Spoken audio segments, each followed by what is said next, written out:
नमस्कार। आकाशवाणी देहरादून से प्रस्तुत हैं प्रादेशिक समाचार।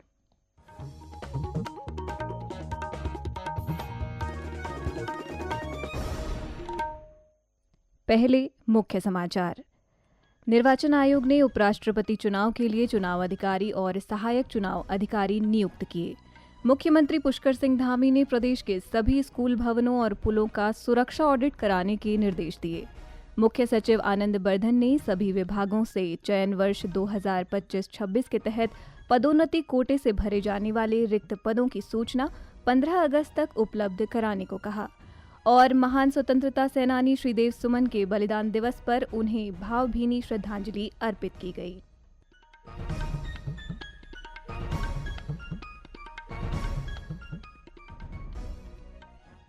प्रादेशिक समाचार के साथ मैं रागिनी बिंजोला। और अब समाचार विस्तार से। निर्वाचन आयोग ने कानून और न्याय मंत्री के परामर्श से राज्यसभा के महासचिव को उपराष्ट्रपति के निर्वाचन के लिए चुनाव अधिकारी नियुक्त किया है। आयोग ने राज्यसभा सचिवालय से संयुक्त सचिव और निदेशक को उपराष्ट्रपति चुनाव के लिए सहायक चुनाव अधिकारी बनाया है।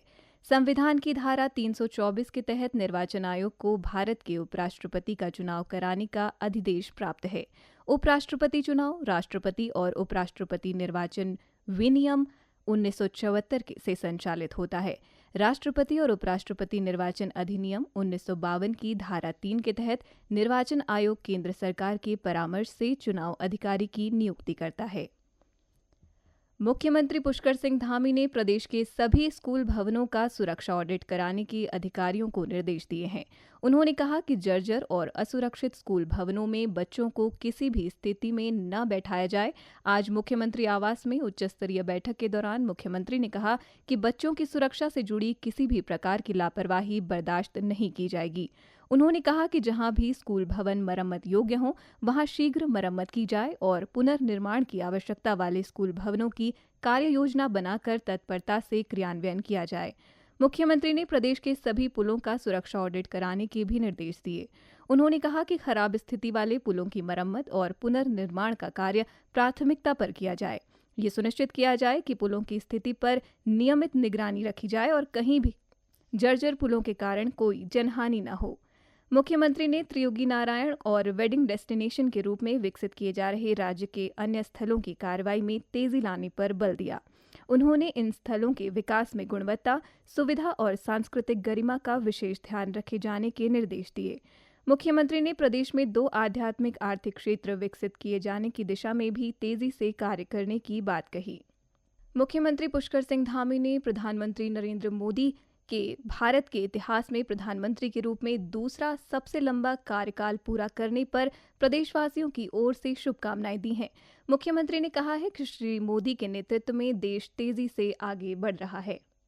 श्री नरेंद्र मोदी जी के नेतृत्व में आज देश तेजी से आगे बढ़ रहा है। विश्व के अंदर भारत की एक अलग पहचान विकसित हो रही है। अंत्योदय को सिद्धांत को लेकर अंतिम छोर में खड़े हुए व्यक्ति तक विकास की धारा पहुंचाने का काम हुआ है। भारत को पुनः विश्व गुरु के रूप में स्थापित करने के लिए उन्होंने जो परिश्रम किया है, परिश्रम की पराकाष्ठा की है, आज पूरे देश के अंदर और दुनिया के अंदर यह दिखाई दे रहा है। और मैं उनको नए भारत का निर्माता कहूं तो ये कोई अतिशयोक्ति नहीं होगी। इस प्रकार से हर क्षेत्र में नई नई योजनाओं के माध्यम से, नवाचार के माध्यम से, साइंस एंड टेक्नोलॉजी के क्षेत्र में हो या इनोवेशन के क्षेत्र में हो या नए ऐतिहासिक निर्णय लेने हो, सभी में एक नया कीर्तिमान स्थापित हुआ है। और विकसित भारत के सूत्र को भारत और दुनिया के सामने भारत का लक्ष्य तय करके कि 2047 तक विकसित भारत बनेगा। सच में ये हम सब का सौभाग्य है, भारतवासियों का सौभाग्य है कि उनका नेतृत्व आज देश को प्राप्त हो रहा है।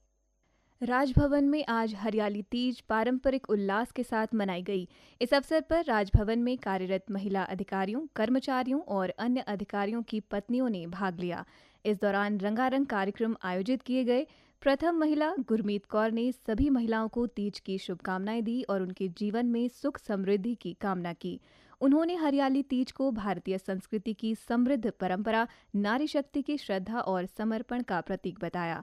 उन्होंने कहा कि ऐसे आयोजनों से न केवल सामाजिक सहभागिता को बढ़ावा मिलता है, बल्कि सांस्कृतिक धरोहर को सहेजने में भी मदद मिलती है।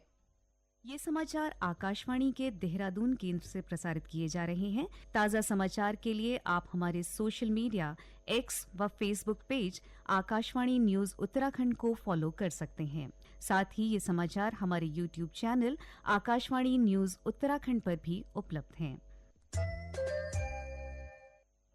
मुख्य सचिव आनंद बर्धन ने सभी विभागों को चयन वर्ष 2025-26 के अंतर्गत पदोन्नति कोटे से भरे जाने वाले रिक्त पदों का आकलन 1 जुलाई तक की स्थिति के अनुसार करते हुए संबंधित सूचना अनिवार्य रूप से 15 अगस्त तक कार्मिक एवं सतर्कता विभाग को उपलब्ध कराने के निर्देश दिए। मुख्य सचिव ने कहा कि पदोन्नति की प्रक्रिया को समयबद्ध और व्यवस्थित रूप से संपन्न कराने के लिए ये जरूरी है कि सभी विभाग समय पर आकलन कर निर्धारित प्रारूप में सूचनाएं भेजें ताकि विभागीय पदोन्नति समिति की बैठक नियत समय पर आयोजित की जा सके। मुख्य सचिव ने ये भी स्पष्ट किया कि जिन पदों पर पात्र कार्मिक उपलब्ध नहीं है या अन्य कारणों से पदोन्नति नहीं की जा सकी है, उनके संबंध में उचित कारणों का स्पष्ट उल्लेख किया जाना अनिवार्य होगा। टिहरी राजशाही के खिलाफ 84 दिन तक भूख हड़ताल करने वाले महान स्वतंत्रता सेनानी श्रीदेव सुमन के बलिदान दिवस पर आज उन्हें भावभीनी श्रद्धांजलि दी गई। इस दिवस को शौर्य दिवस के रूप में मनाते हुए टिहरी जिले के विभिन्न क्षेत्रों में श्रीदेव सुमन को याद किया गया। आज टिहरी कारागार आम जनता के लिए खुला रहा और राजशाही के दौरान उन पर पहनाई गई हथकड़ियां और बेड़ियां आम लोगों के दर्शनार्थ रखी गईं। टिहरी की जिलाधिकारी नितिका खंडेलवाल और विधायक किशोर उपाध्याय ने जिला कारागार में श्रीदेव सुमन के स्मारक पर माल्यार्पण कर श्रद्धा सुमन अर्पित किए। जिलाधिकारी ने कहा कि श्रीदेव सुमन के जीवन से प्रेरणा लेकर सभी को उनके पदचिन्हों पर चलना चाहिए। जैसे कि हम सभी विदित हैं कि आज सुमन दिवस है और श्रीदेव सुमन जी का जो इतना बड़ा बलिदान रहा है टिहरी गढ़वाल के लिए, उसको हम लोग याद करते हैं। यहाँ पे एक सबसे अच्छी बात है कि यहाँ पे बड़ी भारी मात्रा में स्कूल के स्टूडेंट्स हैं। आज हमने यहाँ पे एक वृक्षारोपण का भी कार्यक्रम किया है। टिहरी गढ़वाल के जितने भी छात्र छात्राएं यहाँ मौजूद हैं, उनके लिए भी एक अच्छा, बच्चों के लिए एक सीख है कि किस प्रकार से उन्होंने जो अहिंसा का पथ यूज़ किया, हम आगे भी वही करें और आगे हम इसी चीज़ को अपने कॉन्ट्रीब्यूशन बनाएं और जो हम लोग टिहरी के लिए कर सकते हैं वो हम करें। बागेश्वर जिले में त्रिस्तरीय पंचायत चुनाव के पहले चरण में मतदान के बाद सभी मतपेटियों को स्ट्रांग रूम में सुरक्षित पहुंचा दिया गया है। साथ ही स्ट्रांग रूम पूरी तरह सील कर दिए गए हैं। पुलिस अधीक्षक चंद्रशेखर घोड़के ने बताया कि सुरक्षा के लिहाज से प्रशासन ने सीसीटीवी, डबल गार्ड ड्यूटी और पुलिस बल की तैनाती जैसी कड़ी व्यवस्थाएं की हैं। बागेश्वर और गरुड़ ब्लॉक की जो स्ट्रांग रूम है वो कल रात में ही सील हो चुकी है। इन सभी जगहों पर जो है हमने पीएसी के साथ साथ आर्म पुलिस की भी गार्ड यहाँ पे लग चुकी है, डबल गार्ड यहाँ पे मौजूद है और स्ट्रांग रूम की सुरक्षा को लेकर जो है पूरे पुख्ता इंतजाम किए गए हैं। इसमें जो है सीसीटीवी कैमरों की भी व्यवस्था कर रखी है और स्ट्रांग रूम के ऊपर नजर रखी जा रही है और स्ट्रांग रूम सुरक्षा के बाद 31 तारीख को माननीय निर्वाचन आयोग द्वारा इसमें काउंटिंग की भी प्रक्रिया की जाएगी और तब तक लेकर जो है बागेश्वर पुलिस स्ट्रांग रूम सुरक्षा को लेकर भी पूरी तरीके से मुस्तैद और तैनात है।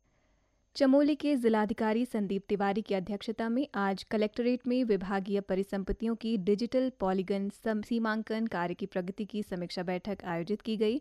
इस दौरान जिलाधिकारी ने विभागवार पॉलीगन कार्य की समीक्षा करते हुए अधिकारियों को शीघ्र परिसंपत्तियों का चिन्हीकरण व सीमांकन करने के निर्देश दिए।